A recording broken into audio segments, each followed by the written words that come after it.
Hello friends.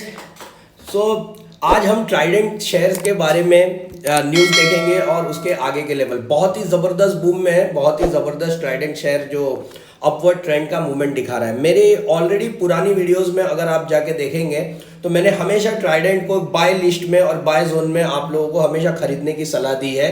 और for long term investor Trident बहुत ही ज़बरदस्त मल्टीबैगर शेयर हो सकता है जिस हिसाब से वो चल रहा है। लेकिन कुछ न्यूज़ है ट्राइडेंट्स के अंदर, ठीक है, जिसको क्लियर करना बहुत ही ज़रूरी है। लेटेस्ट ट्रेंड्स क्या है और आगे के टारगेट क्या हो सकते हैं देखते हैं। देखिए, सबसे पहली चीज़ तो मैं आपको बताऊं, ट्राइडेंट का जो शेयर है वो स्टेज 1 के एएसएम लिस्ट में था। स्टेज 1 के एएसएम लिस्ट में होने से क्या होता है कि आपका 90 डेज के अराउंड अगर आपका एएसएम लिस्ट के अंदर शेयर्स जाता है तो वो बाद में आपका निकल जाएगा उसमें। लेकिन अभी 26 नवंबर को क्या हुआ है, अगर आप यहाँ पे देखेंगे तो ये ट्राइडेंट शेयर को स्टेज 2 में मूव कर दिया गया है। Means stage 2, stage 1, stage 2, stage 3, stage 4 यहां तक मूव होता है। अब इसमें जब ये मूव हो गया है तो अब ये निकलने में और थोड़ा इसको टाइम जाएगा। अब ये स्टेज 2 में मूव क्यों हुआ है, एएसएम लिस्ट क्या होती है, ठीक है दोस्तों। एक बहुत ही छोटी चीज मैं बताऊंगा, एएसएम लिस्ट होता है एडिशनल सर्विलेंस मेजर। सर्विलेंस आपको आपके घर में कैमरा किस लिए होता है, ठीक है, ये इसलिए नहीं होता है अगर आपके कहीं पे ऑफिस में या कहीं पे सिक्योरिटी जोन में आपने कैमरा देखा है तो ये इसलिए नहीं होता है कि आपको नुकसान पहुंचाने के लिए। ये इसलिए होता है कि कोई गलत चीज अगर हो तो उसे हम पकड़ सके और कोई गलत चीज के ऊपर सर्वेलेंस कर सके, देख रेख रहे। तो सीबी क्या करता है कि अभी जैसे ट्राइडेंट में लगातार अपर सर्किट पे अपर सर्किट लग रहा है, काफी ज्यादा मूवमेंट है, तो सीबी ने इसके ऊपर अब नजर रखी है। इसका मतलब ये नहीं है एएसएम लिस्ट में जाने का कि शेयर खराब है, ये अपर सर्किट बार बार लग रहा है। तो सीबी का कहना ये है कि इसके ऊपर क्या कोई ऑपरेटर गेम तो नहीं हो रहा, कुछ मैनिपुलेशन तो नहीं हो रहा। तो इसको देख रेख रखने के लिए सीबी ने इसके ऊपर इसको स्टेज 2 में मूव किया है। तो ये आप ही लोगों के लिए अच्छा है कि इसको कोई ऑपरेटर गेम करके इसमें अंदर कोई रिटेल इन्वेस्टर्स को ना फंसाए। तो ये एक अपडेट हो गया, ये कब निकलेगा, ठीक है, ये इसको हम अभी ये स्टेज 2 से स्टेज 3 में भी जा सकता है अगर लगातार चलता रहा तो अभी ये हम इसको बाद में और देखेंगे इसको, ठीक है। ये हो गया इसके। अब सेकंड चीज ये है कि सिंटैक्स इंडस्ट्रीज, ठीक है, सिंटैक्स इंडस्ट्री जो आपको पता है आप लोगों को, ये प्लास्टिक्स में थी, जो सिंटैक्स के वाटर टैंक विंग्स आते, बहुत कुछ आता था इनका, ये बैंकरप्ट हो गई है, ठीक है दोस्तों। तो अब इसको, ये गुजरात की बेस कंपनी, अब इसके ऊपर भी ट्राइडेंट अपना बेस गुजरात में भी सेटअप करने की कोशिश कर रहा है। तो जो सिंटैक्स इंडस्ट्रीज के जो बिडर्स हैं जो इसे खरीदना चाहते हैं, उनमें जो टॉप 5 बिडर्स है उसके अंदर रिलायंस, एरिस एसएसजी, वेल्सपन, इजीगो एंड ट्राइडेंट भी इसका भी नाम है। तो ये भी बहुत अच्छी चीज है दोस्तों। इस देखो, मैंने आपको बार बार कहा है कि ट्राइडेंट का जो मैनेजमेंट है ना बहुत ही ज्यादा स्ट्रांग है। इस वजह से शेयर्स के ऊपर है ना आपको मूवमेंट और शेयर्स में अच्छी चीजें बहुत देखने मिल रही हैं। अब इनका जो मैनेजमेंट है इससे दिखाता है कि ये लोग सिर्फ पैसा कमा के बैठ नहीं जा रहे, ये ग्रोथ वाला मैनेजमेंट है। मीन ये पैसे को लेके इसको, कैपिटल को कहीं री इन्वेस्ट करेंगे, अच्छी जगह लगाएंगे और इसे ग्रोथ के लिए और यूज करेंगे। तो अभी ये बिडर है, इसमें अभी कुछ क्लियर नहीं है कि कौन किसको ये मिलेगी, ये सिंटैक्स इंडस्ट्री कौन खरीदेगा, ये आगे हम देखेंगे। लेकिन ये 5 नाम में ट्राइडेंट भी है, तो ये एक अच्छी न्यूज है दोस्तों। अब अगर हम ये सेंटर का जो, अब ये एक देखिए, Trident brand studio wins big at IBDA bags India best in house design award. तो देखिए ये भी एक बहुत अच्छी न्यूज है, ट्राइडेंट को एक अवार्ड मिला है, ठीक है। यहाँ पे अगर ट्राइडेंट जो डिजाइन है, उनका डिजाइन इंटेलिजेंस मेड विजिबल, इनको अवार्ड मिला है। तो ये भी एक बहुत ही अच्छी न्यूज है दोस्तों। तो ट्राइडेंट में काफी सब कुछ अच्छा हो रहा है दोस्तों, ठीक है।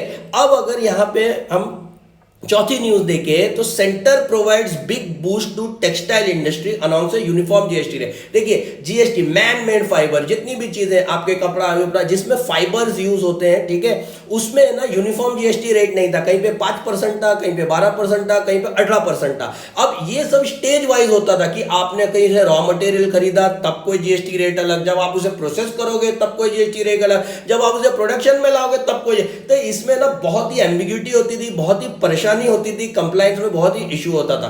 तो गवर्नमेंट ने यहाँ पे क्या कर दिया है, यहाँ पे 12% जो है ना, 12 देखो यहाँ पे मैन मेड फाइबर वेयर 18%, 12% है 5%। अब गवर्नमेंट ने क्या किया, 12% यूनिफॉर्म जीएसटी रेट की, 12% सब मैन मेड फाइबर पे 12% यूनिफॉर्म जीएसटी रेट लगेगा। अब इससे होगा क्या, जो हमारे पीयूष गोयल सर जी हैं, उन्होंने क्या किया, इससे क्या क्या फायदा होगा, remove the inverted tax structure environment, जो कॉम्प्लेक्स टैक्स स्ट्रक्चर है ये उसको निकाल देगा और ब्रिंग अ 12%, यहाँ पे इन्होंने कहा है bring a 12% GST across all manmade fibre categories. अब ये इसका फायदा क्या क्या होगा, ये कहते हैं कंप्लायंस बर्डन निकल जाएगा, बराबर बात है। अगर 12% यूनिफॉर्म जीएसटी स्ट्रक्चर हो जाएगा तो कंप्लायंस बर्डन निकल जाता है। Help grow the manmade fibre, ये मैनमेड फाइबर का जो सेक्टर है पूरे टेक्सटाइल में फाइबर जहां पे भी यूज होता है, ये उस सेक्टर को ग्रो करेगा और मोर जॉब्स क्रिएट करेगा। मोर जॉब्स कैसे क्रिएट करेगा, जब कंपनीज को कंप्लायंस में कम पैसा खर्च कर, आप लोगों को भी ये समझना, जब कंप्लायंसेस ज्यादा होते हैं उसमें कैलकुलेशन ज्यादा करने पड़ते हैं, और जो आपका सीए होगा या जो आपका फाइनेंस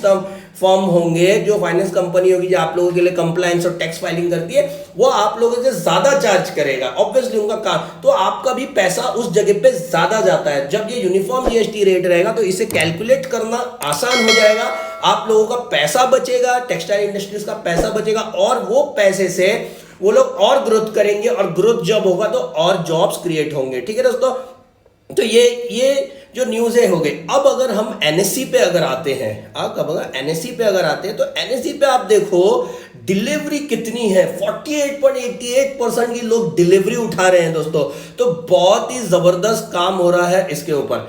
अब आते हैं हम यहाँ पे, मैं आपको एक डेटा दिखाता हूं इस जगह पे। ओके, हम आएंगे टिकर टेप की वेबसाइट पे, इसका रिटर्न्स देखते हैं, इसने कितना रिटर्न अभी तक दिया है और इसमें क्या चल रहा है दोस्तों। यहाँ पे अगर मैं मैक्स यहाँ पे अगर एक महीने में आऊं, एक महीने में 40% का रिटर्न दे दिया, पिछले एक हफ्ते में बोलूं तो 24% का रिटर्न दे दिया, और एक दिन में बोलूं तो 4.65% का रिटर्न दे दिया। ये अपर सर्किट इसमें बहुत लग रहा है दोस्तों।